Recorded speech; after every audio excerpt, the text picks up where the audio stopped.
Welcome to ArchRivals Football Season 4. Sponsored by Raz Energy, Steiner Sports, and Super Draft Pro. Here is your starting lineup for Season 4.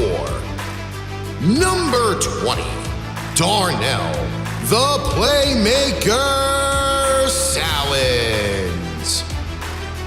Number 96, Alex, the Bear Man, Al-Kazzaz. And number 69, Ricky, the Master of Mayhem, Litwinkowich. Kickoff is starting in 5, 4, 3, 2, 1.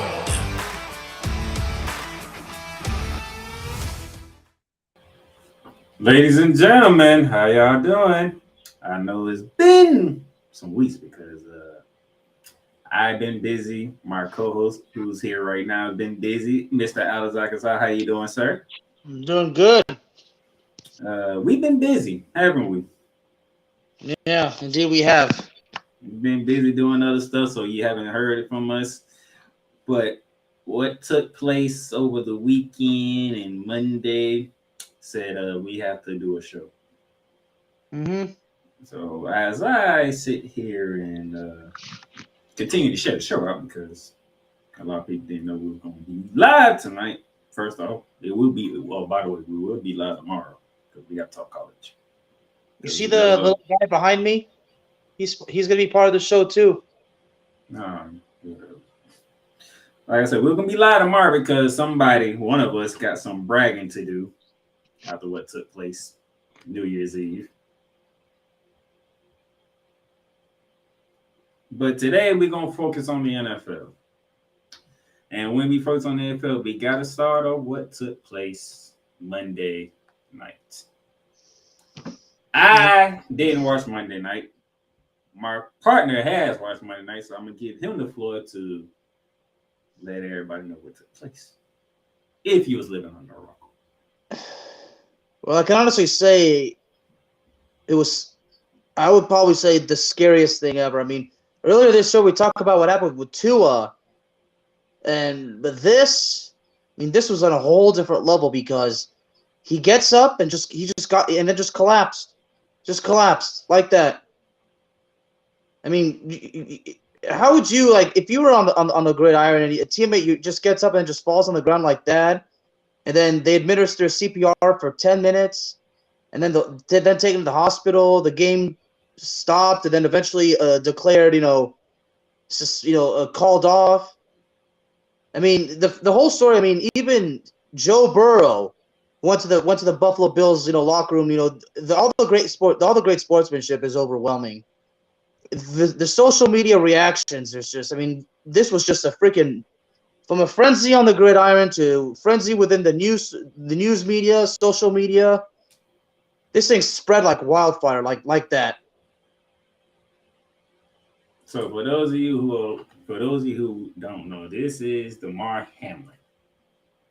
He was the guy that most people are outpouring to. They are donating to his charity, which is like at $5 million, from what they said on First Take earlier today. Is like at $5 million already, and his goal was actually $250,000.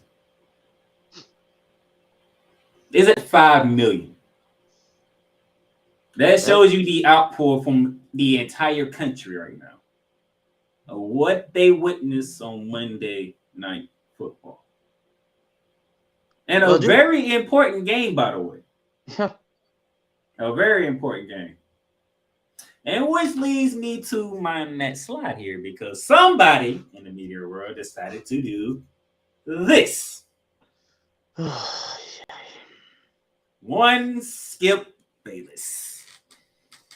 Those of you who are watching, but it's a Facebook, Twitter, YouTube, we appreciate it. If you are watching on Facebook and you do see stars, go ahead, donate stars, because we are capable of getting stars now. Steve Wallman's in the chat. How you doing, Steven? I'll get to my runs in a bit because I have a rant with the NFL, and my rent will be a part of it in some type of way. Just know that. Share this out to people. Let people in the chat. We can get started. We can get paid for what we do through Facebook. To say that Skip Bayless got a hell of a backlash, suffered a bit of a backlash. I mean, there's an understatement right there. And from what I understand, Shannon Sharpe even refused to actually even bother showing up at work the very next morning. But hold on. So he tweeted this out at 6:30 p.m. Well, I think that's back in California, so that would have been like 9:30 on my time because Monday Night Football don't start until like Monday Night Football didn't start until 8:30. He tweeted this out at 6:30 Pacific time. 7 hours later, we're talking 3 in the morning. This is what he was saying. That's almost a whole shift of work before this tweet comes out. Now, Shannon Sharpe didn't show up to work Tuesday. He showed up today, and that didn't go over well between the two. Well, you know there's still heat because correct me if I'm wrong, didn't they recently get into a legitimate heated argument on national television because of an argument over Tom Brady? Yeah. Some people are saying that Skip did in fact disrespect Shannon. Now I don't know if that's true or not. I didn't actually see it. Oh, I seen it. So it was definitely disrespect. So Skip basically did in fact disrespect Mr. Sharpe. Oh, he definitely disrespected Shannon Sharpe. I was surprised Shannon Sharpe was still on the show after that point. So some people tell me they're surprised that Shannon Sharpe didn't lose his mind. Well, here's one thing. Sharpe is one of the greatest tight ends from his generation. Shannon Sharpe is a tough guy. He knows he's not going to let Skip go deep in his head like that to make him react in such a way. I mean, Shannon's a tough guy. And we all know that Skip just wants the attention. When I tell you this, if Shannon didn't have a sound mind, he would have popped the brakes off Skip without question. Nope. You can see it in his face. You can see it in his face. But I'm not gonna get into that. Cole Johnson, Brian Snow, I was on their show when that happened, and we talked about that. So y'all can go on there. And if Brian Snow or Cole Johnson watching, if people want to see it, you can send them the link so they can see that because me and Cole talked about that. Nevertheless, this tweet right here from Skip Bayless. The timing of it, insensitive, not needed, careless, whatever you want to do, it wasn't the perfect time to do it. And before I get into the details, because honestly, I'm going to tell you this, he didn't say nothing wrong, but I'm going to let my partners say why he didn't enjoy seeing that tweet and why everybody else didn't enjoy seeing that tweet. The timing, obviously, but it's very unfortunate that something like that has to happen in football, whether it's the preseason, whether it's week 1, week 6, whatever. When we see something dangerous like that, I mean, all of a sudden for me, all of a sudden, I didn't give a damn about the rest of the season. The only thing on everybody's mind was the well-being of none other than Damar Hamlin. The timing obviously is wrong, but when you've been in the business as long as Mr. Bayless has, wouldn't you know that all of a sudden when something like that happens, you would know that what kind of tweet to post and not post? Maybe I'm exaggerating. I don't know, but you tell me. I mean, sometimes it's clearly obvious that it's not. You shouldn't post something, but like that. You should know that maybe from instinct, but it was insensitive. I'm not the only one who was furious. Numerous people were furious, and I'm talking people who work in the media. I mean, Des Bryant was obviously pissed off. I'd imagine Stephen A. Smith was pissed off. I mean, Stephen A. Smith and Skip, they know. They had their moments back when they were working together from, I think, 2004 to 2016. I mean, Skip got a major backlash out of it. I mean, our boy, Mr. Dre Day. I mean, you think I was upset about it? You should have seen you should have seen his reaction. And I'm pretty sure he's watching because he's at work. Me and him talk. Because he knows that I was gonna do this show today. Shout out to Dre. I was gonna do the show, and I'm pretty sure, yeah, he's upset. Here's like I said, the timing was insensitive. He wasn't paying attention to what was going on, or he probably was paying attention to what was going on, but he was looking into the future of the NFL and not what was happening on the field at the moment in time. But like I said, and those of you, maybe now people. By the way, let me say this: we send our prayers and thoughts with Hamlin. Okay, I don't pray about two times before him already. Okay, because that's a situation you just don't want to see. I didn't see it. I was at work. I didn't see it. I didn't even go try to watch because I can tell by the way social media was acting. Might be something I don't want to see at the moment. Okay.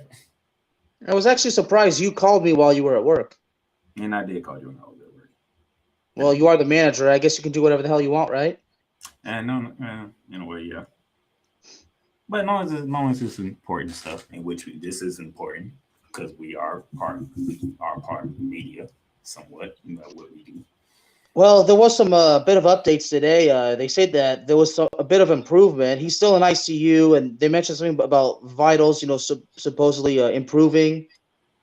And I think like the oxygen or whatever. I mean, something like that. I mean, there's not 100%. He doesn't need 100% of them. He's at down to 50 now. Yeah, he doesn't. Yeah, so that's good to know. But we gotta. Did you actually see how the tackle, what happened, before he got up, how he was that play? Did you see that play? Nope, I did not go back and watch it, and I'm not planning on. I'm not. Yeah, I mean, one of my buddies who I work with Third Down Thursdays, Coach Bruce. Shout out to Coach. I mean, he was even pleading. I mean, literally put out a tweet. He mentioned Elon Musk on it to make sure that all videos of that particular play are taken down, and I agree with that. Now.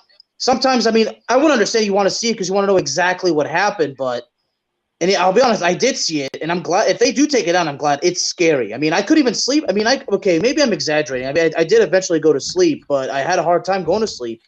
I even went on YouTube and posted a YouTube short video, sending all my thoughts and prayers to the guy and his family. I mean, this is scary. It is very scary, and I don't blame anybody.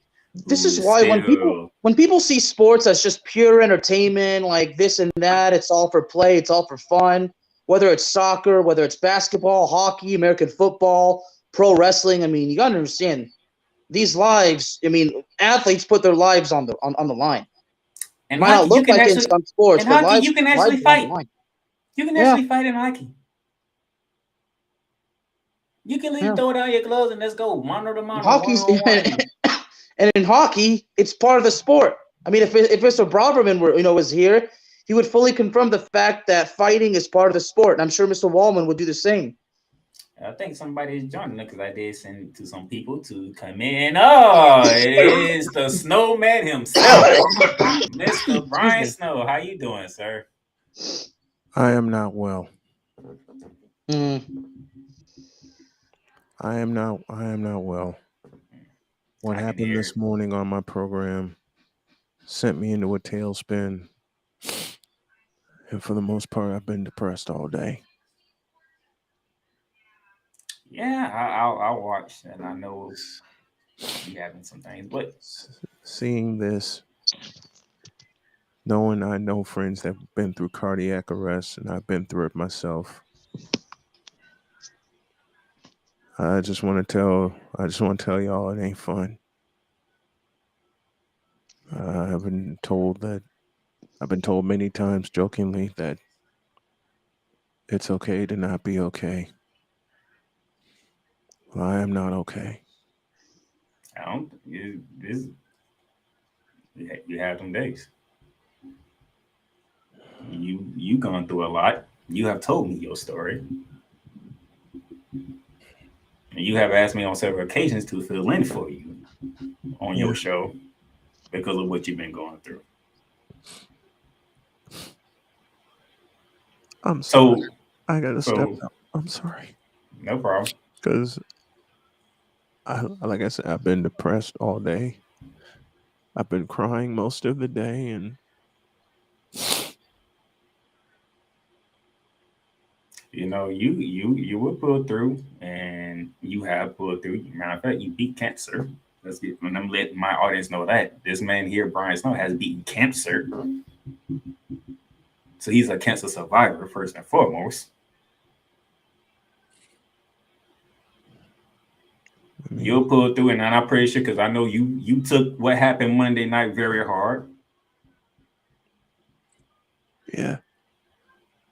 And a lot of people around the world took this very hard because this is something that even former players, they never seen this happen on a football field. No. And you have seen some Scary. gruesome career-ending injuries in your I've time. seen in 28 years of covering football at all levels, I've seen some gruesome injuries. Gruesome.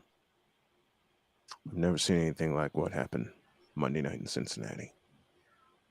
Ever. So this is unprecedented territory, not only for the NFL as a business, but the players, the organizations, the coaches, the teams, and even the fans. This is a first for the NFL, and there were a lot of complaints about why won't they make a decision about whether to postpone the game or cancel the game. In 4 words, this is a first. This is a first. The protocol has not been established, or had not been established until Monday night. And I will get into why this is a complicated situation for the NFL. Very much so. Very much so. This is why I was saying before you showed up, sir, that if there's any footage of the play on any forms of social media, they all have to be taken down. Because I warn people, like some people, like we even asked me, should I see it? I'm like, no, it's scary. You don't I didn't have to see it. I can tell by the reaction on social media. Like, nah, this might be something I not want to go back and see. I mean, I saw it. I mean, like I said, I could even fall asleep. I've seen it once before in another sport in March of 1990 with Hank Gathers from Loyola Marymount. Went up for a dunk, completed the dunk, and then a few seconds later he collapsed. That's only part of the reason it's hit me so hard. I've seen it in my family going through cardiac arrest. Hell, that's part of the reason I lost my granddad because of a stroke, and he went into cardiac arrest. That's the same with my grandfather. I saw it live. I have seen it live. I've been through it. I nearly went through it a second time when I had blood clots in my lungs. Almost 2 summers ago.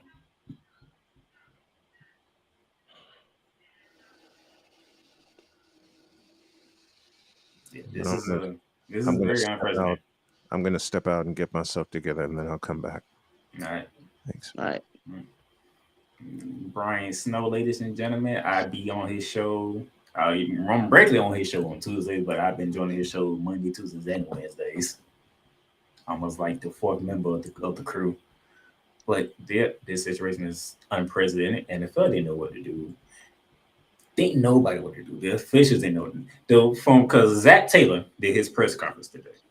He said the officials came to him and said, yo, your players need to really process what's going on. That right there tells you nobody's ever seen this before. If the officials is telling you that, yo, y'all need to really process what's going on here. I mean, do you notice the fact that the stadium was absolutely silent? Like, completely silent. I believe you. And the thing was, when listening to Zach Taylor doing his press conference saying what happened, it was Sean McDermott, the head coach for the Buffalo Bills, that said, yo, I can't coach right now. There's no way I can coach. And that's when the process where everybody was on social media going off on the NFL, like, what's taking this so long? That's long. There was no precedent for this. You are literally trying to process what's going on. Is he all right? Was this that? Coach McDermott got the ball rolling. Telling that I can't coach.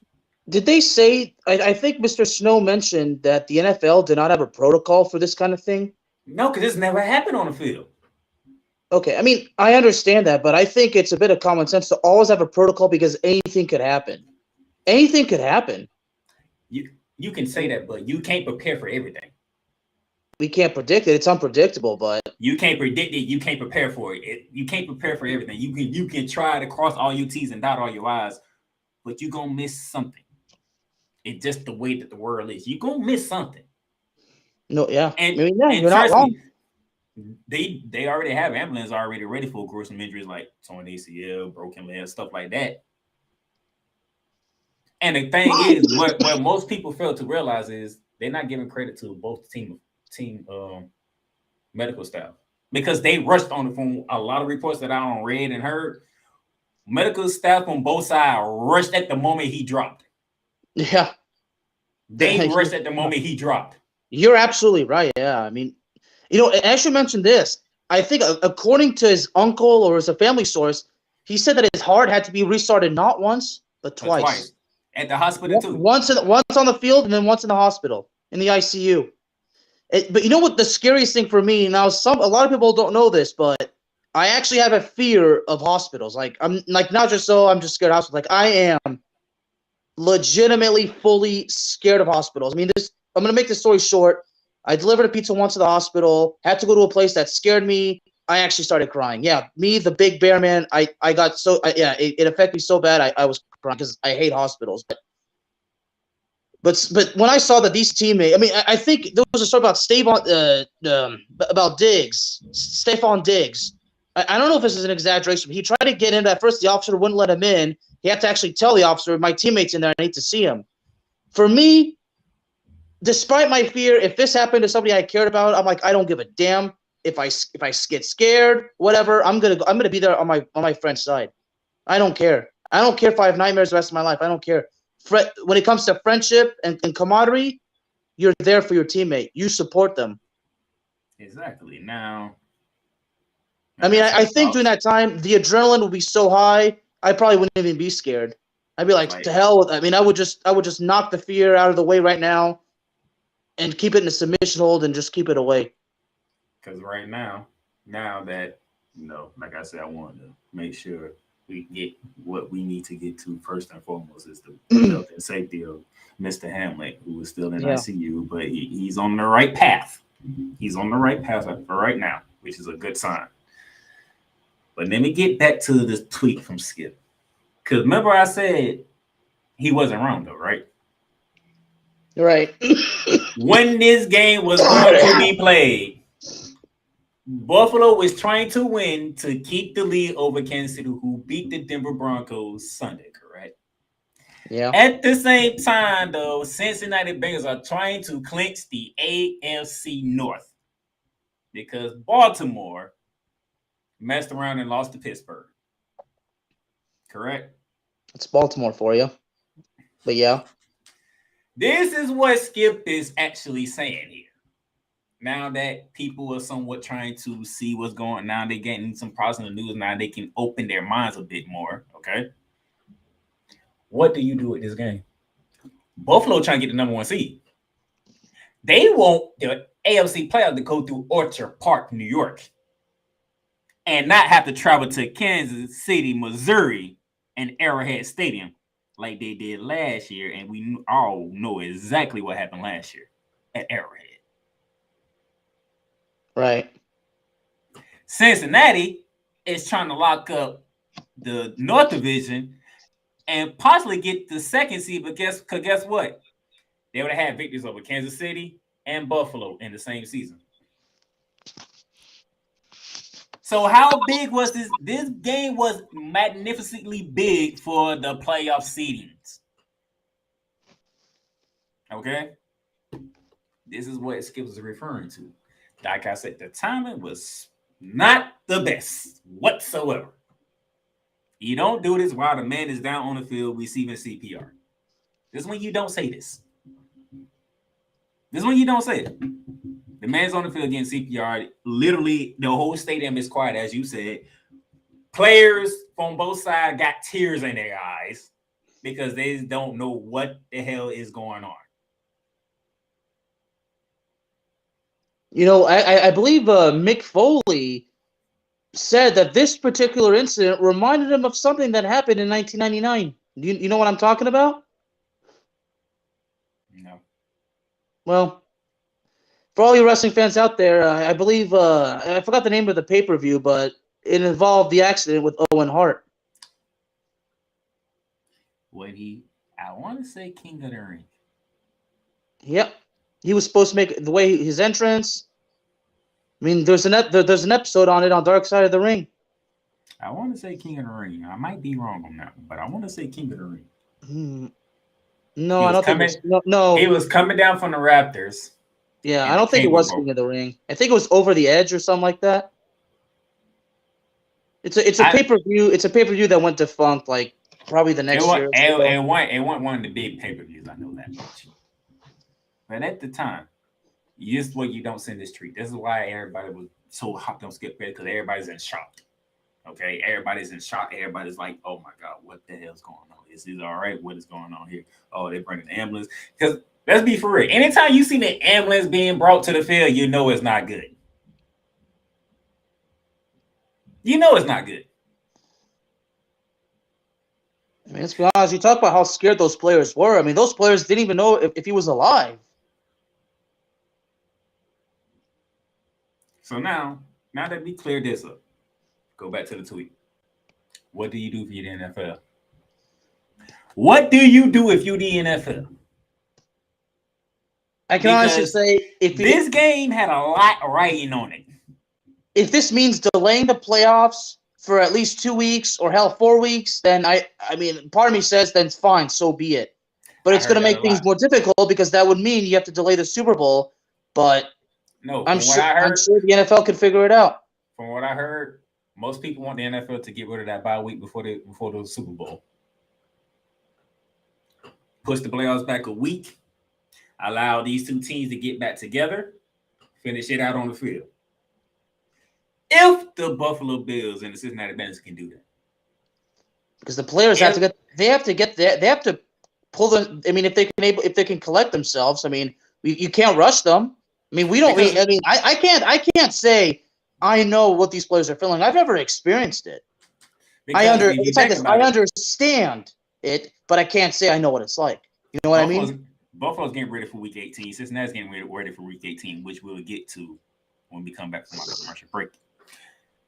But most people have suggested push the playoffs back a week. That extra week that might be before the Super Bowl, you make that the championship week.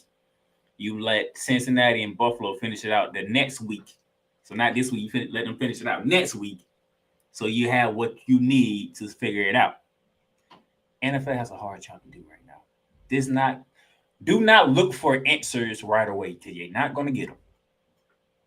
There's too many factors in here for the NFL to just come out and make a decision, especially around this week. There's too much going on for them to make a decision right now. But most people suggested take away that bye week before the Super Bowl, put Championship Sunday that week, and allow the two teams finish it off essentially a week 19, basically. I mean, right now I have no better suggestions, so I mean that might be that might be it. Okay, this is what they are planning on. So we're gonna take a break, and then when we come back, we're gonna get into the key games for Week 18. Then you're not gonna talk about all the games of Week 18. We're gonna get to the key games of Week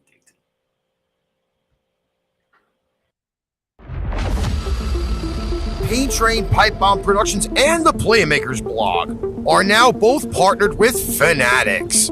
Fanatics is now your new home for all fan merchandise from the MLB, the NFL, the NBA, the NHL, MLS, NASCAR, WWE, international soccer leagues, and golf.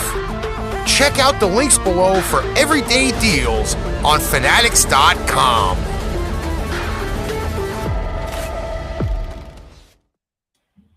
All right, welcome back to ArchRivals Football with the Playmaker and the Bearman. As you can see here on your screen, it's Week 18. Starting on Saturday, Kansas City is at Las Vegas. As it stands right now, Kansas City has the number 1 seed because they played that extra game, and obviously what we talked about already with the whole situation between Buffalo and Cincinnati. If Kansas City wins, correct, and they don't make up the Cincinnati Buffalo game, that means Kansas City gets home field advantage again.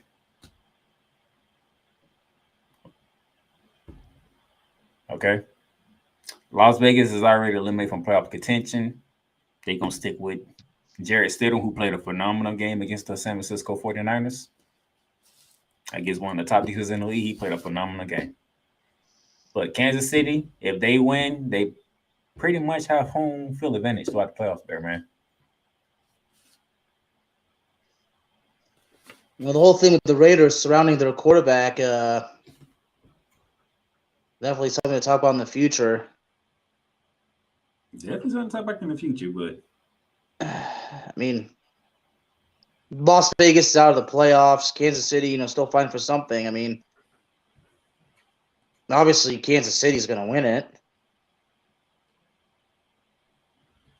But I gotta ask, could Patrick Mahomes play the entire game? That's another thing to think about.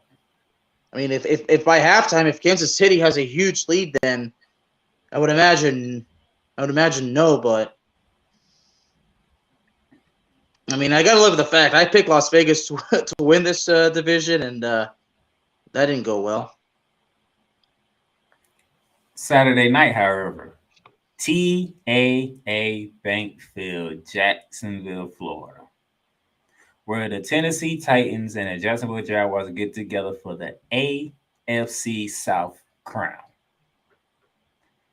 This game right here, I would dive into deeper because this is part of the reason why I have a problem with the NFL. So the winner of this match wins the division? The winner of this game wins the division, and they will be hosting Wild Card Weekend between either the Cincinnati Bengals, the Baltimore Ravens, or the Los Angeles Chargers. Well, we all know. I think they announced Ryan Tannehill won't be playing. I forgot the other quarterback's name. Joshua Dobbs is getting the starting nod for the Tennessee Titans. Yeah, he made his debut against Dallas and actually played pretty good. I mean, let's be honest. Dallas won because first-time quarterback and Derrick Henry didn't play. I mean, let's be honest. But that's another story for another time. Yeah, it is because he actually tried to get him the game anyway. I'll be honest. I got Jacksonville. But look here. This game, don't get it wrong. I can tell you right now, the city is lit right now. They can't wait. You live in Jacksonville. They can't wait for Saturday night because they feel a chant. They feel a title coming to them. This city is pumping, ready for Saturday night. They won the division in 2017, didn't they? That was a wild card. No, they did win the division. They had to. And they actually made it to the AFC Championship. Yeah, and they gave it away to New England. So, but I'm gonna come back to this game right here. I have a problem with. I'll tell you why later. Then we get to Sunday. You have the Cleveland Browns traveling to the Pittsburgh Steelers at 1 p.m. Can Pittsburgh win? They keep their hosts alive with some help, and I'm gonna get to the help because the other games are on here. For Pittsburgh, it's more than a playoff spot. It's a particular streak that Mr. Mike Tomlin has. And if Pittsburgh does beat Cleveland, it will be another season where Mike Tomlin did not have a losing season as the head coach of the Pittsburgh Steelers, which is never as of right now. Cleveland's out of the playoffs, right? Cleveland's out of the playoffs. Well, Cleveland's got nothing to lose, but Pittsburgh does. But I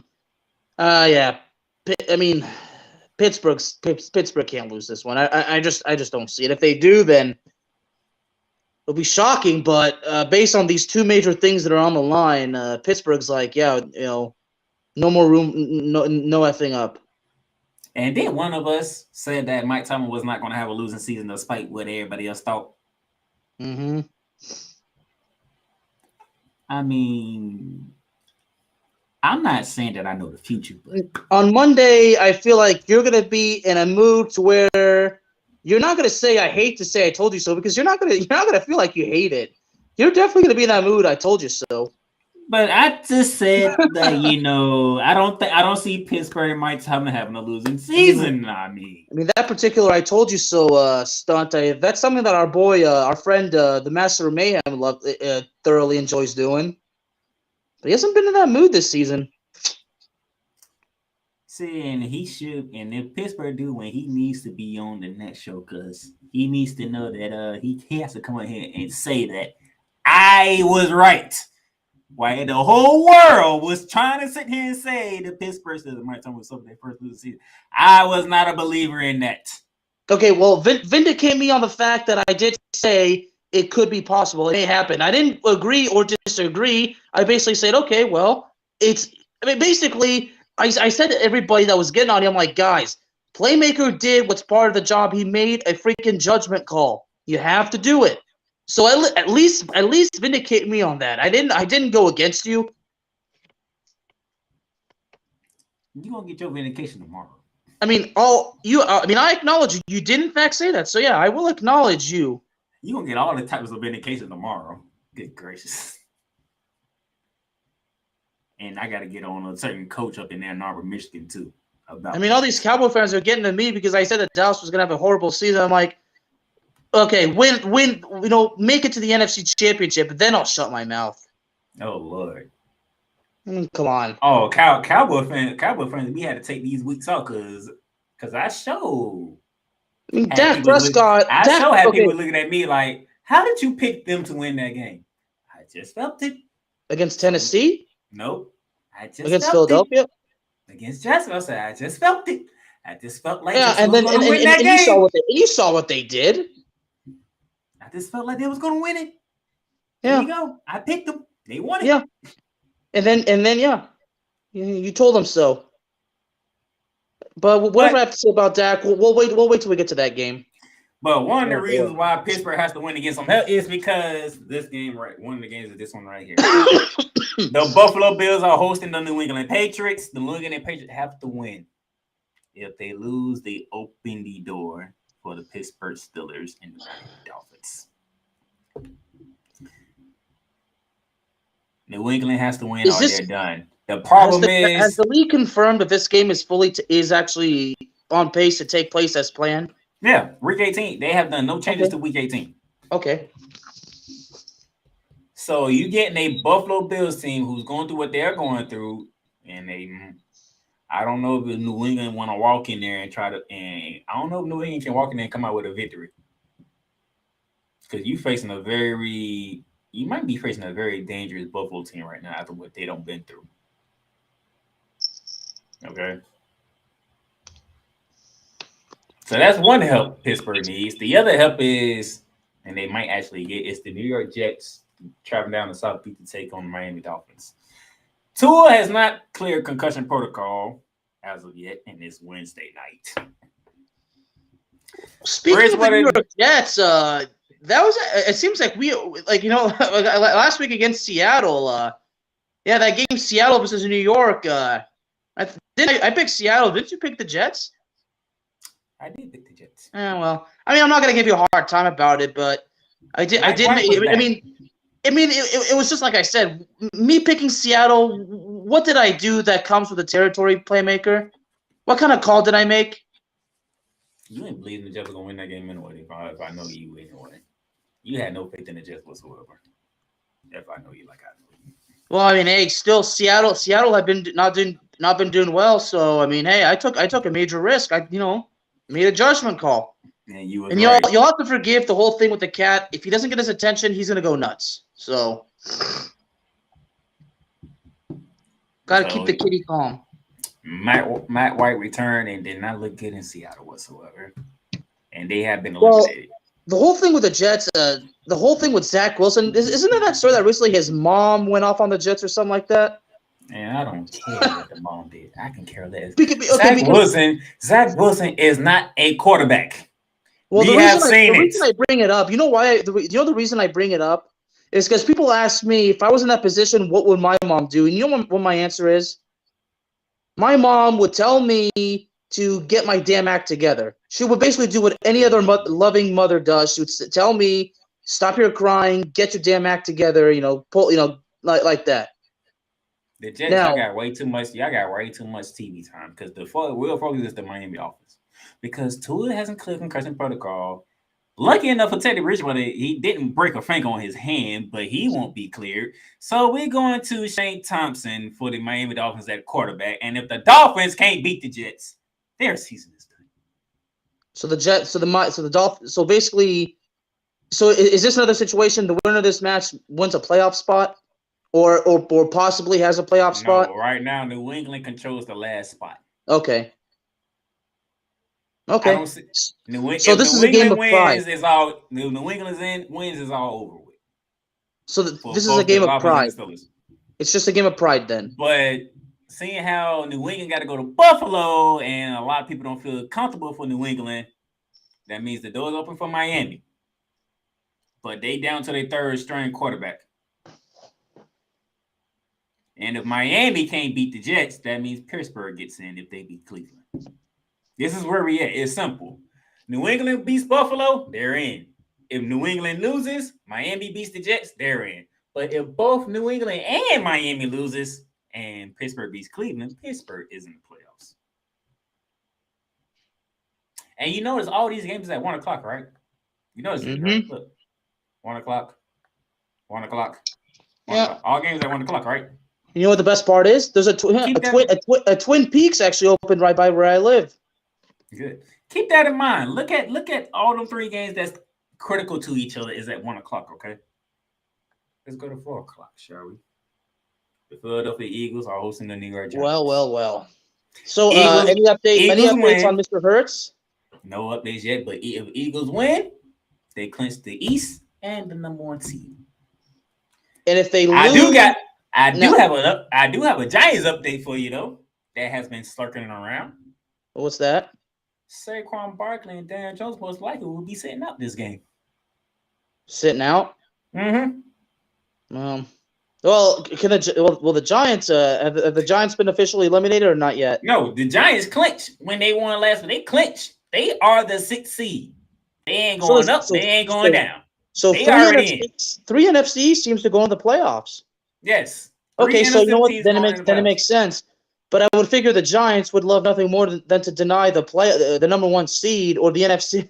Well, it's like this. Either way, the Giants, they're not going to like, whether it's Philadelphia or Dallas winning the division, they're not going to like it. So here it is. So, yeah, like you said, if Philadelphia wins, they clinch 2 things. But if they lose and Dallas beats Washington, Dallas wins the division. Which is the next spot. In the nation's capital, Cowboys at Commanders. And guess what? There will be no Taylor Heineke at quarterback. There will be no Carson Wentz at quarterback. Sam Howard from the University of North Carolina is starting for the Commanders. I wouldn't be surprised if he torches the Cowboys defense.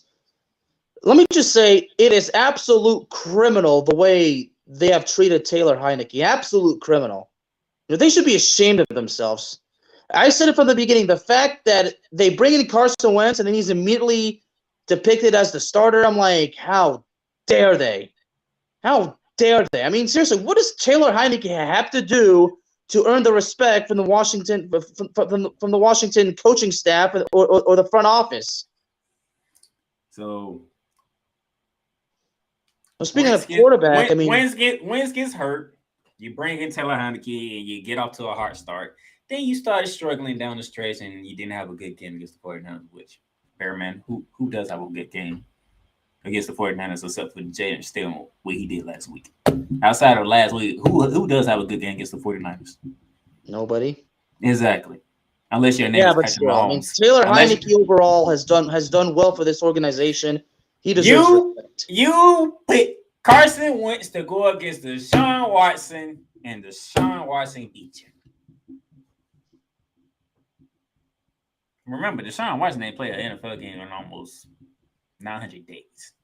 Do you think and he was suspended for the first 11 games of the season. Do you believe Ron Rivera is going to be fired after on the Black what do they call it, the Black Monday or whatever? Black Monday. That is a good question. That is a very good question. I mean, based on a couple of press conferences, I mean, even our boy Dre has been like, now he hasn't spoken to me exactly about this, but I'm sure he would have said, if had I been covering that press conference, I would have been like, well, that's definitely it's like, I don't even know if I went to a football conference or I went to a comedy show, but speaking for Dallas, I mean, Prescott 14 interceptions this season. That's a career high, y'all. That is a career high. I'm just saying. Now, you see here, both AFC East matchups is at 425, okay? You see this, right? Which brings me to the final game of the season.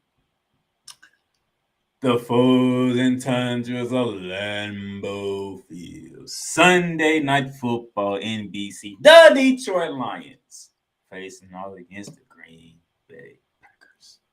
And the Packers just destroyed the Vikings. And didn't the Vikings clinch their division, the NFC North? They've been clinched that. They did? They clinched that like weeks ago. Huh. Yeah, so as some people say, now the real Minnesota Vikings can now stand up, right? Because now all of a sudden they don't look good. But Barry, this is the final game of the season.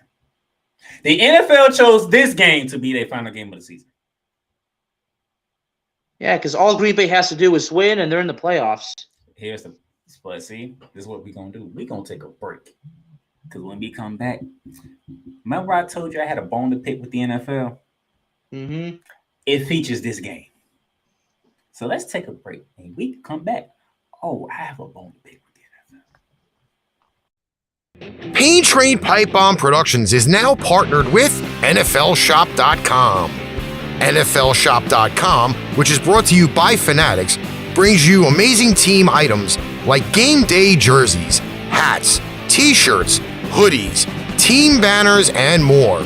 Check out the link below for great, amazing everyday deals on NFLShop.com. All right, welcome back to ArchRivals Football, ladies and gentlemen. As you see on your screen, you see the Saturday night game on ESPN between the Titans and the Jaguars, and you see the Sunday night game. The final game the Lions and the Packers. Why are you messing with stuff? See this guy? Because he's manipulative. Look at that. He ain't paying nobody no attention. Yeah, well, you know. Now you're probably asking yourself, why are these the two games that somebody has a problem with, which is me? Now, Bearman, correct me if I'm wrong, correct? Ever since the NFL decided to do, we're going to properly schedule the final week of the season as needed, right? Mm-hmm. Did they not say that the final game of the regular season, which will be on Sunday Night Football, will be the game that has the most on the line? Correct? Yeah, they did say that. So this is what they said, correct? Yeah, so I'm vindicating you. So it's like being in court right now. You're exonerated from. You're exonerated. What does that say for? What is Monday Night Football about? What is that Saturday night Monday Night Football special about between the Jaguars and the Titans? Playoff spots on the line. AFC division crown is on the line. Well, for one, I mean the other one, it's the division. Sunday Night Football. What does that say at the bottom? What did I put at the bottom on the Sunday Night Football? Packers win, they're in. Notice it just says nothing about Detroit. Mm-hmm. But the Jaguar-Titans game is literally for the division. Which game has more? Mm-hmm. The Green Bay and Detroit game, honestly. Because people are more concerned about the NFC North than they are with the AFC South. No, they're not. You know why? Because you know what the NFL did? I'm going to tell you what the NFL did. And I wish I had my boy Ray Lynn on here because he was a Detroit Lions. Well, if you're going to say they manipulated us. They actually did. They really did. I'm not surprised. That's the NFL for you. They gave a finger to the Detroit Lions fans. They gave a finger to the Seattle Seahawks fans. They gave fingers to the Titans and the Jaguars fans. Did I not just say earlier that the NFL said the game that has the most on the line is the game that's going to be the final game of the season, correct? They said that, yes. What game is more important than the Jaguars and the Titans for the AFC South title? Because the winner, don't matter who, the winner of that game wins. Guess what? You know why that I put Packers win they're in? Because that's the truth. You know why? Because Detroit needs help. And guess who they need help from? Take a guess who they need help from.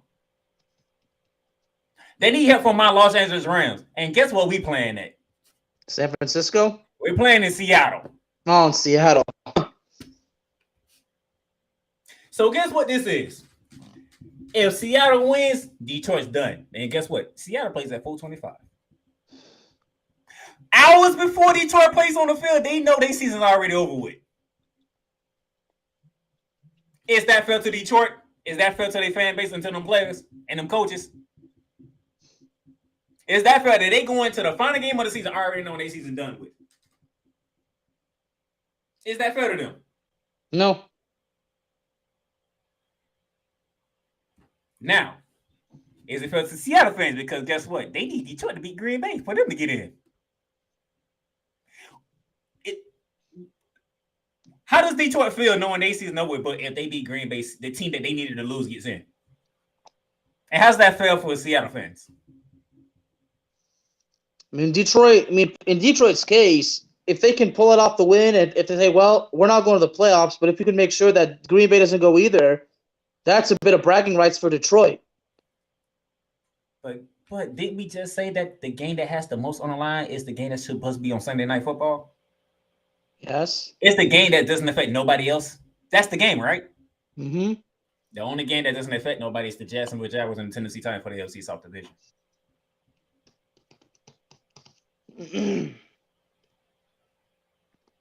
But people let the NFL manipulate them because it's Aaron Rodgers, it's Green Bay, it's Lambeau Field.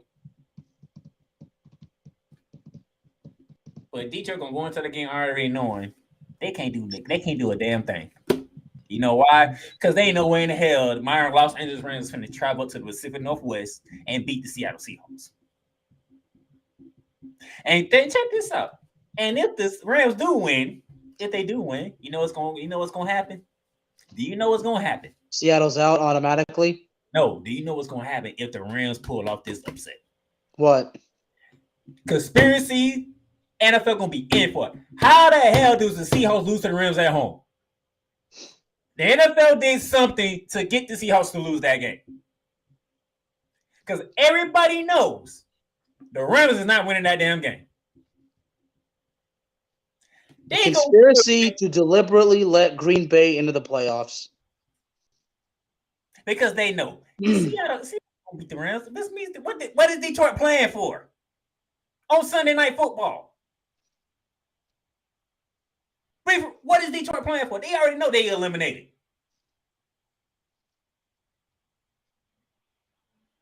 So they get a consolation prize. Hey, man, y'all most likely going to be eliminated, but we're going to put y'all on Sunday Night Football because y'all going to Green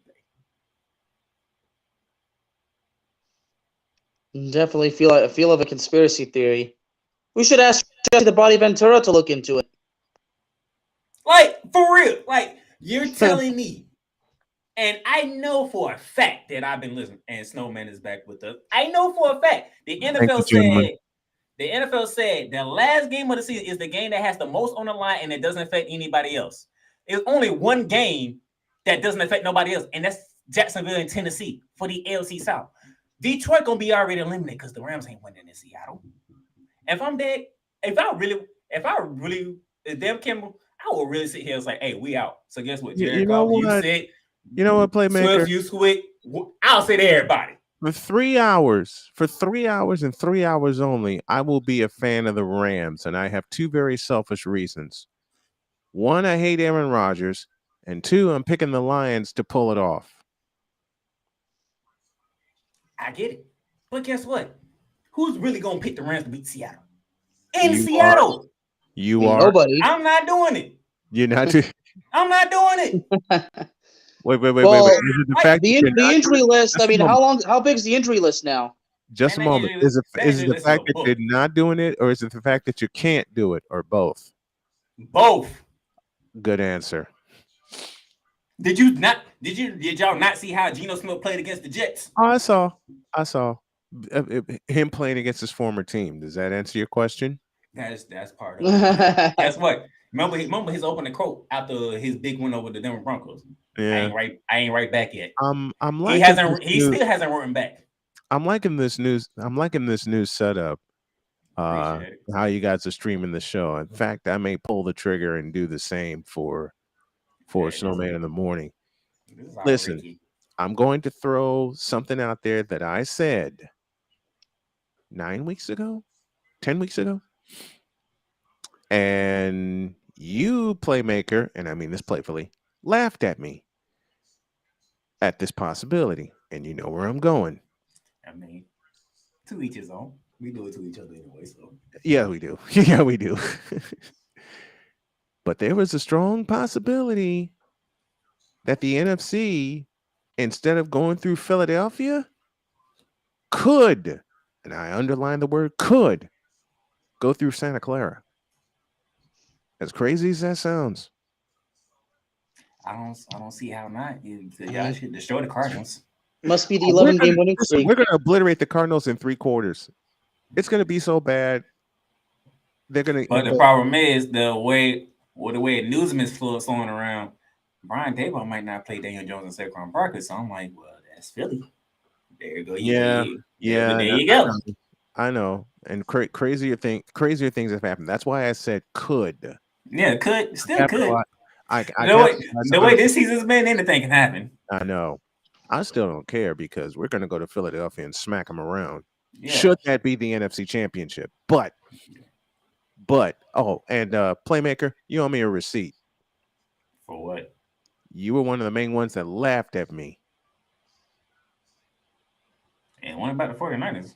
Yes, it was. No, it wasn't, because I was the first one to come in. I was the first one to come in and say, y'all must be crazy. You must have forgot. I was the first one to say, y'all must be out your mind. This is the San Francisco 49ers. This is the team I do not want to see in a playoff. Remember when you asked me, let's do it again? I was like, no, I don't want to do it again. I do not want to do that again. And was this after the game in Los Angeles or the game in Santa Clara? This was the game before Santa Clara. The game in Santa Clara. Okay. So this is week 4. Yes. This is week 4. Okay. Remember, I said y'all better watch out because Santa Clara coming. What I love the most about you, Playmaker, is the way you tell the truth, the way you guys tell the truth here on ArchRivals.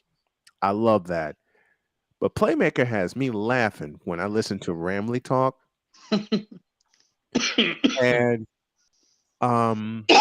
excuse me. Week 18 last year, I just remember you saying through gritted teeth, and I can just imagine you through gritted teeth saying, Deebo Samuel got us again. I remember that. So if Deebo Samuel got you last year, what say you this year? He got me this year. Well, just a moment. That my question wasn't about Deebo. My question was about Mr. McCaffrey. And he got me too. God damn. We got him first, and he came back and got us. In the same building, by the way, too. In the same building. Because y'all beat down McCaffrey, and then 2 weeks later, he does that to the Rams. See, but my thing is this. Getting back to my rant. Yes, I know what the NFL said, and Bearman confirmed it for me. They said the last game of the season is the game that has the most on the line, and it doesn't affect any other team in the NFL. Which should be the AFC South Championship. And fans, they are so glued, and they don't pay attention to what the NFL says. They are happy. Oh, we get to see Aaron Rodgers. We get to see Lambeau Field.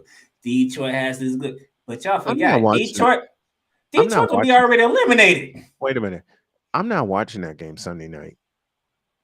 I'm going to take my wife's attitude and go to bed early. Now, Snowman, I said this. I'm gonna see you. I say the NFL gave the finger to the Detroit Lions fan base, the Jaguars fan base, the Titans fan base, and the Seahawks fan base. Yes to all four. You hit the grand slam. Yes to all four.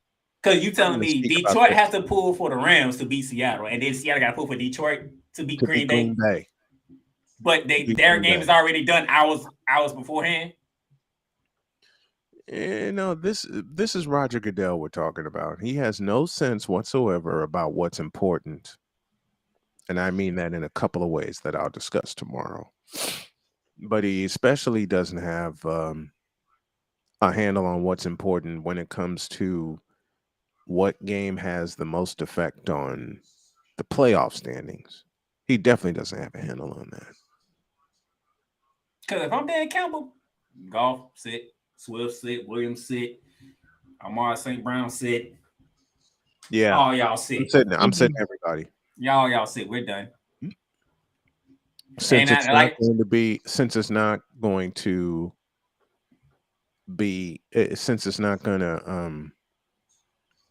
affect anything that's going on, because Detroit's fate will well be decided, like you said. You can list it as a game time decision, and then when you find out, who did what, that's when you pull everybody. And I told Bearman this. I want your thoughts on it. I said if the Rams, because he asked me what if the Rams win. I said if the Rams going to Seattle and win that game, you know what's gonna happen. Everybody gonna look at the NFL like, y'all up to something. Because there's no way in the hell the Rams should be. There's no way in hell the Rams should win that game. Conspiracy. There's no way. I've seen crazier stuff in 40 years. I know you have. I've seen it too. Of covering football, I've seen crazier stuff in 40 years. All right, I'll go ahead and put this question out there, gentlemen. Does it seem like this week 18 is scripted? What? I would probably say it's definitely manipulated and somewhat fixed. I'll give you that. And don't be surprised that we've been manipulated. How long has the NFL been doing this kind of stuff? Years. I'm surprised that conspiracy theorist expert Mr. Jesse the Body Ventura himself hasn't looked into it. I mean, maybe he hasn't because he doesn't want to bother. It's the NFL. There's probably more important conspiracy theories to worry about. But and you know what? And here's my thing. People like to say NFL is king, right? People like saying that. I don't. If the NFL is king, why not put the Jaguars and Titans on Sunday Night Football? Because they're afraid of the numbers. But NFL's king. I'll answer that question. NFL is king, though. I'll answer that question. They're afraid of the numbers. They're afraid it's not going to be a draw when a lot of people are wanting to watch a division title game.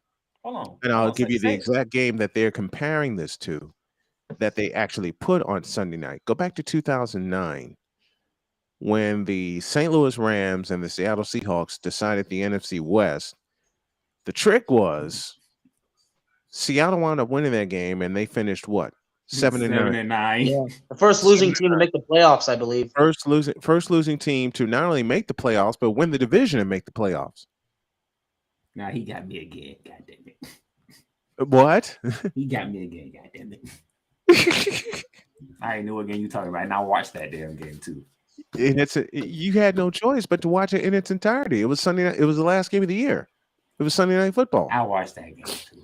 And I'm saying like, when did Seattle be in the first round that year? New Orleans. They beat New Orleans.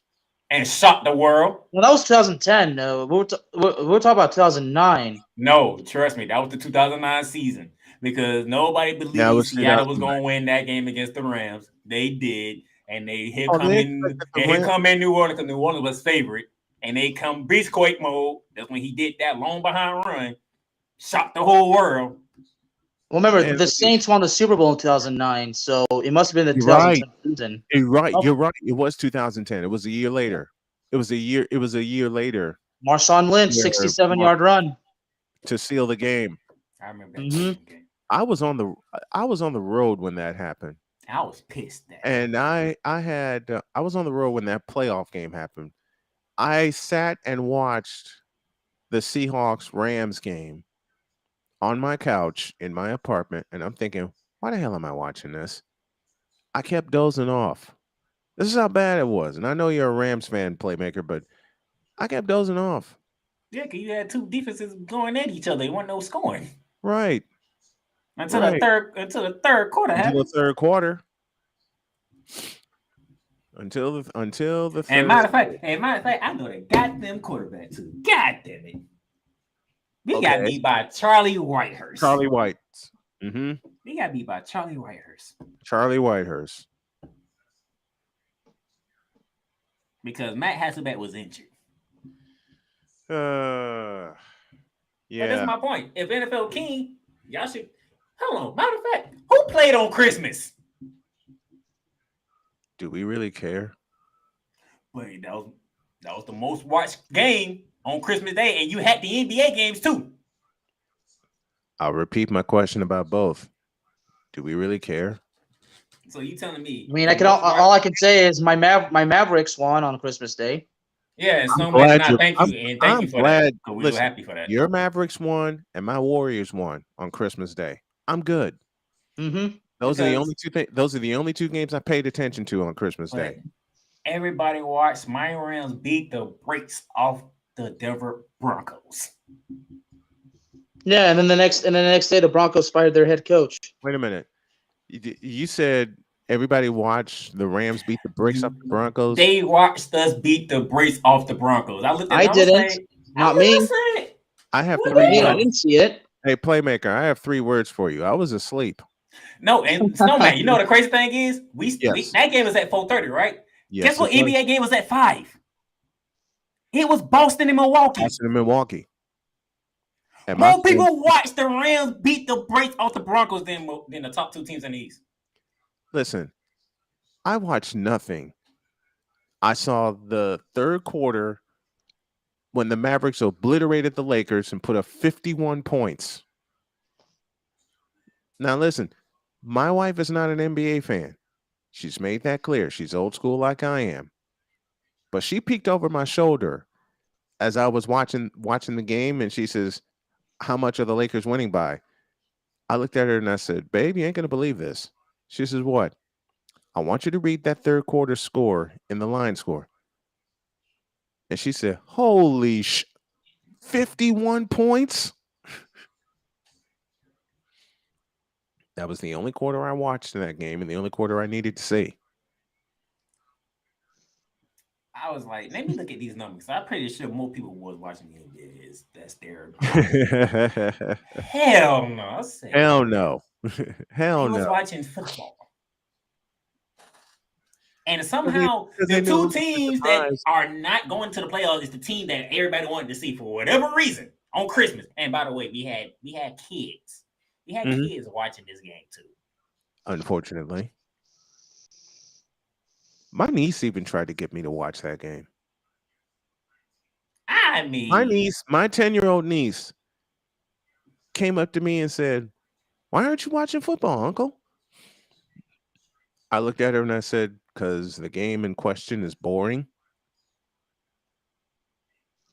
I mean, if the NFL is king and they proved it on Christmas, you don't need to put Aaron Rodgers on Sunday Night Football. Aaron Rodgers needs to go. Can I say that aloud? Yeah, I don't care. Aaron Rodgers can be Aaron Rodgers. I say amen to that, sir. You say Aaron Rodgers has to go. Normally, I would say he should have gone years ago, but I'm just like, well. He should have gone after he won his Super Bowl because that was the only one he was going to get. So now we're going to sit here and we're going to know Green Bay's going to win Sunday night. I'm just going to tell you that because if I'm Dan Campbell, I ain't playing nobody. My season over. Trust me, the NFL. Yeah, and then don't be surprised if they simply waltz in around. I mean, we all know my Cowboys are going to lose in the first round. I mean, I do. So you're gonna have Green Bay, and you know what the funny thing is? And I'm gonna come on Snowman and I'm gonna laugh my ass off because you know the funny thing's gonna happen. What's that? Green Bay gonna have to go to Santa Clara, and we gonna for a wild card game, and we gonna whoop their ass again. And I'm gonna come on Snowman in the morning. I'm gonna laugh my ass off because guess what? Because y'all said F you to full franchise NFL, and y'all should pay for it. Yep. If Green Bay got to come to us, we're just gonna whoop their ass again. Like and I'm gonna love every minute of it. Please. And I shouldn't even be cheering for the 49ers because I'm a Rams fan. But right. I'll be cheering the hell out of the 49ers. Sometimes you got to put the personal stuff aside. Listen, you know what? I'm gonna wear my one of the Christmas present my wife got me was a hat, a 49ers hat, like a lawnmower style hat. Whoever comes to us, be it wild card round or if we miraculously get the week off and not play until the division round, I'm wearing my 49ers garb all week. Because it doesn't matter who we're going to play. It doesn't matter who we're going to face. We get at least one playoff game. If we win Sunday, we get at least one playoff game at home, be it wild card or divisional. I want to see Green Bay because everybody's talking ish. Oh, you don't want to see Green Bay. We do. That's the one team Aaron Rodgers can't beat in the playoffs. The reason I want to see Green Bay, because I want to see Nick Bosa stomp a mud hole in his ass and walk it dry. Oh, like hell yeah. Like Aaron Rodgers owns Chicago, San Fran owns Aaron Rodgers. You a wrestling fan, Mr. Snow? I am indeed. No, you should check out my pro wrestling podcast, Ringside Chaos. I will.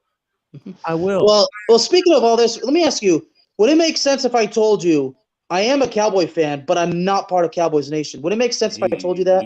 Hell yeah, it would make sense. Hell yeah. The reason why is this. Here's the reason why. What's the annoying thing that Cowboy fans say before the season starts? Like the Pittsburgh Steelers, we're going to the Super Bowl. Yeah, I never say that. Pittsburgh Steeler fans, and it irritates me because look, I'm a sports writer. I say it like it is. Like I've gotten death threats from Cowboy fans. You know what? At the end of the day, that's because I'm good at my job. So that's the way I see it. No, man, you know how bad it is. You know how bad it is. I have to tell him which games, like, dude, your Cowboys are gonna win. You're good. You're good. Your Cowboys gonna win this one. All right, chill. That's how bad it is. I gotta tell him to back off the Cowboys. But see, this young man is not a part of Cowboys Nation, which is very one, opinionated. 2, walking around with blue/rose-colored glasses all the time. And 3, and I've made this comparison on Snowman in the Morning, Cowboy fans remind me of Chicago Cub fans. You talking to or maybe New York Yankee fans. I lived in Chicago for many, many moons. I am a South Sider to my heart. I've been a White Sox fan all my life. I got ridiculed the hell out of. Way to go, Sammy! Exactly. I've been. See, why'd you have to bring Chris Bass in my head now? Damn it! I had to do it. But it's good. But it's good though. See, like I said, these Cowboy fans remind me of Cub fans. Every year is their year. They think they're going to win the championship before even setting foot on the field. Matter of fact, know it is. Well, I'm going to make this comparison. There are four fan bases, one of an individual that I can't stand. Cowboys Nation, Cubdom, shucks. Laker Nation?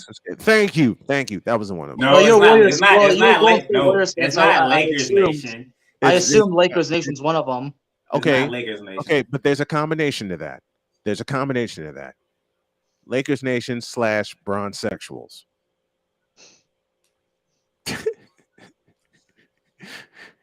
I am a true Laker hater. Wait a minute. I go back to Shaq and Kobe. I know you do. And I don't include you in that group. Because you actually, how does my dad put it? Talk like you have some sense. Well, when you cheer for the team that I cheer for, all you got is sense. Thank you. When you cheer for the teams that I cheer for, all you have is sense too. You gotta remember, I went through the Jeff Fisher era. Say again. I went through the Jeff Fisher era. Oh dear Lord! I had no choice but to have sense. No wonder you're bald. I get it, but it's like these nations of fans, quote unquote, just don't get it. And Packer fans making their way up that chart too, man. Yeah. And it's stupid. It's absolutely stupid that they think that way. And they are entitled. I brought up a group of people I should not have because this is a football show. Yeah, thank you for clearing your throat because I was going to do the same thing. Sorry. Well, still dealing with a little bit of a dry cough, so. Look, I get it. I get it before the show. Like I was telling him, LeBron fans, they gonna be in for it. I haven't picked the time yet, but I already got it ready for when I come crashing down on them. You know what what me and Cole do each Wednesday. I know. And trust me, if you haven't been watching Snowman in the Morning when I had to fill in to do up on sexual confession, that was just a small taste of what I got cut. And Snowman would tell you, and Bearman would tell you, when I've been doing shooting lights out, and I do some of these flagrant fouls, yes, I pull no punches. And you did a fabulous flagrant foul on my Golden State Warriors. And he goes no holds barred. And hey, that's how we live. That's how we real sportscasters live. Mm-hmm. All right, no holds barred. Speak the truth, even if it's about your team. Yeah. Period. And trust me, Snowman gave me his blessing to talk about the Golden State Warriors. I mean, I should tell this. I got death threats for calling Dak Prescott overrated. I even been accused of being racist for saying that. You don't want to know what I've said about Dak Prescott and gotten death threats for. I mean, look. Because my problem with him is the lack of consistency. Yep. Yeah, people say, he threw for over 400 yards. Like, yeah, against a bad team. Why can't he do that against a good team? Yeah, so he'll easily beat a weak Washington team. But if he were to play like the Packers back when they were good, or the Rams from a few years ago, or the 49ers, why can't he do that? And at the same time, like all the excuses. I mean, it's like you said, lack of consistency. They're trying to compare. You follow the Cowboys. You write about the Cowboys. You'll know what I'm about to say is true. They try to compare Dak Prescott to Troy Aikman, and that just ain't right. And that's just not right. Well, what I've noticed is the people who love Dak, the Cowboy fans that love Dak, are the same fans that hated Tony. And this is what I said. Like, the problem is Dak has had everything Tony never had. Tony never had an offensive line to protect him. He never had a good he never had a good defense. He never had the arsenal of weapons that Dak had. Now it's an excuse at the same time because Tony's success is like that too. But the problem at the same time is that Tony was just more unfortunate. But at the same time, I mean, the excuses, no excuse, but still, I would say if you really paid attention to the football that was going on, you would understand what I'm saying. Dude, Tony Romo had his damn defense. We would be scared right now. It's like you said. It requires people to pay attention, to actually care, to actually know what's going on. Because when I can tell you, when I started Snowman in the Morning 9 years ago, one of the first teams I criticized was my 49ers when they were in the doldrums. And I get people asking me all the time, "You're from Chicago. Why aren't you a Bears fan?" I can answer that in 2 words: Joe Montana. I can tell you this, and Snowman would confirm it. I came on the show and I played a certain song from WWE when I came on to talk about. Yes, you did. Yes, you did. Anybody remember Kurt Angle? I played that. He played the song. Wait a minute. The way he did it was so smooth, though. He had his back turned. Playmaker had his back turned to us, and when we brought him in, when we made the cue and we brought him in, he queued up the song, played it, and then whirled around and started chanting, "We suck." I can definitely confirm that. And remember, this is live. This is live. I hope you didn't get copyrighted for playing WWE copyrighted music. No, he didn't. I can confirm that. And this is live. This is live. Then when I did this, I was not playing. Well, it's good to bring up the humor. I mean, as serious as we are, I mean, we can still bring up a little bit of humor. I mean, I'm not going to say that. I mean, I always say the last time the Cowboys were good. I mean, I'm not going to say it on air because it does bring up a bit of a political joke. Well, you know what? I don't care. I always say the last time the Cowboys were good, there were at least 2 horny people in the White House.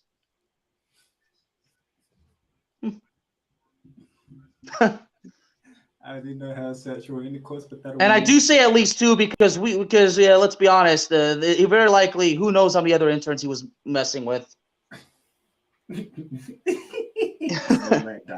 See, that's what makes those Cowboy fans so angry. I remind them they haven't won. They haven't done anything of relevance since Bill Clinton was in the White House. And the bad part is you beat me to that joke. I mean, at the end of the day, I mean, dude, I could say something similar, but it's a whole lot worse. Now, that one I'm not going to say because that could definitely give me a bit of heat. But look, I mean, when I say the Cowboys have done nothing since, they always bring up the NFC East titles. I'm like, okay, yeah, that's something, but not making to the NFC Championship since 1996, that's nothing. Only like how many playoff wins now? Okay, there was the one in 2009, the one in 2014, and then the one in 2018. That's 3 playoff wins since 1995. 3. That's nothing. Meanwhile, San Francisco has 4 in 2 years. Just in the last 2 years. Matter of fact, our whole division has been in the Super Bowl. Yes. I mean, our whole division has been in the Super Bowl. Has more playoff wins since the Cowboys have had since 1995. Yep.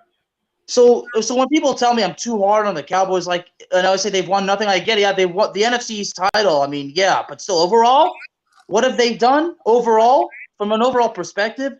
Nothing. So, I mean, seriously, yeah, all those titles, but 3 playoff wins. That's nothing. 3 playoff wins since 1995. And I've had last year I had Cowboys Nation coming after me when I was working at in the hotel in Columbus, Indiana. I had a whole bunch of Cowboy fans come up to me and saying, we're going to win today, right? I said, no. And they all looked at me in shock and they went, how can you say such a thing? Easy. Dallas can't run the football. No. I said, easy. Dallas can't run the football consistently. I came on here. Yes, you did. And Bearman would confirm. I came on ArchRivals with Ricky and Alice. And I said, I'm sorry. Bearman, I'm sorry. Cowboy Nation, I'm sorry. But y'all finna lose. And it's our fault. The reason why y'all finna lose. Did I not, Bearman? Yeah, you did. And what happened? They lost. Is that a putty tat I see behind you, Bear? Yeah. The most evil kitty in the world right here. He won't even show his face because he knows it's true. And it's true. It's damn true. What's his name? His name's Casanova. Casanova. I didn't name him that. I adopted him when he was a kid. And he was already named. I felt like taking his name away was improper. Hello. Look at that. Does he look evil? He looks like he wants to scratch somebody's eyes out. He scratched me earlier. All I was doing was petting him. Doggone cat. All right, Snowman. Yes, sir. Where I know where I can find you. Where can the people find you? Snowmaninthemorning.com for my show. You can also follow at Snowman Multimedia on all the social media platforms, and you can catch Snowman in the Morning each day, 8 a.m. Eastern, and you can also catch the Brian Snow Show each weekday, 4 p.m. Eastern. Made a change in time. The new time will come into effect next Monday.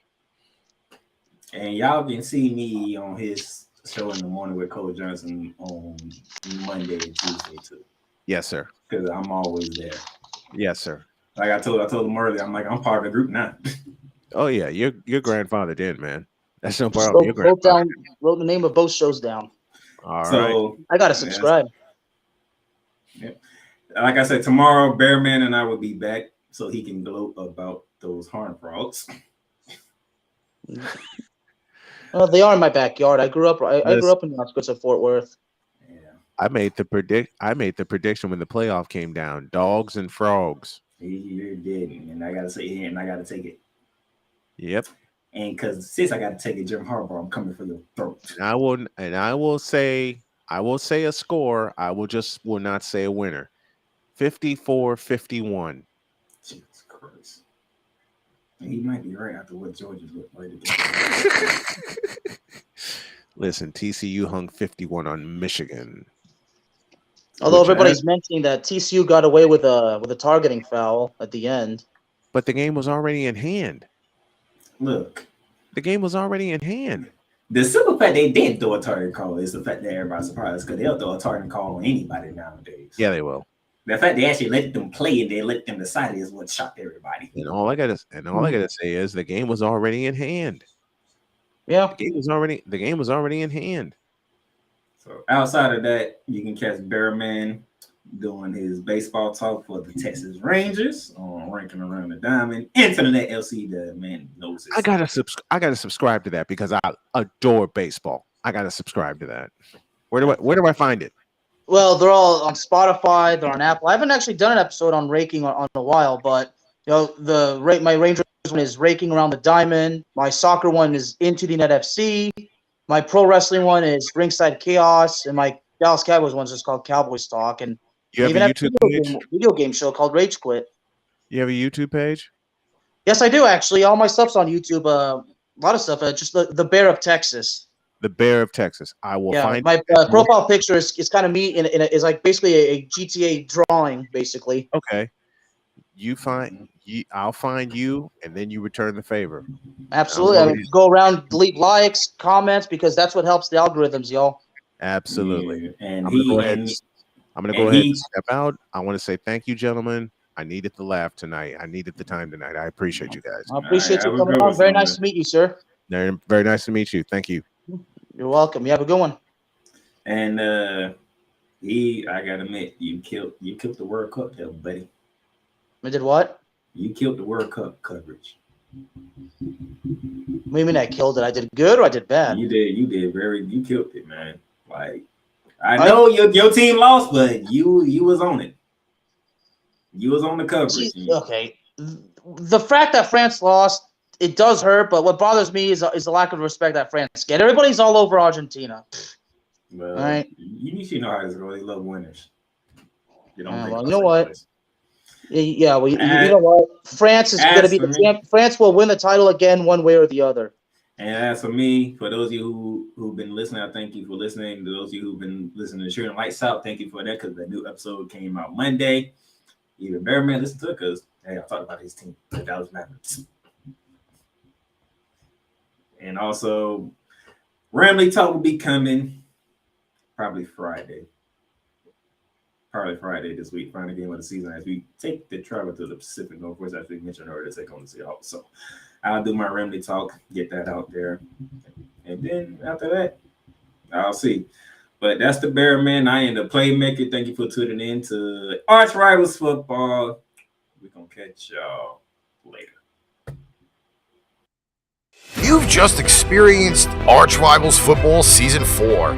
Click that like button and subscribe so you'll be notified when a new Arch episode is live on the air. Check out our sponsor links down below for everyday deals on Fanatics, NFLshop.com, and Points.com. Need merch? Check out www.paintrainpipebomb.threadless.com for quality merch at amazing prices. Tune in again next time for ArchRivals Football.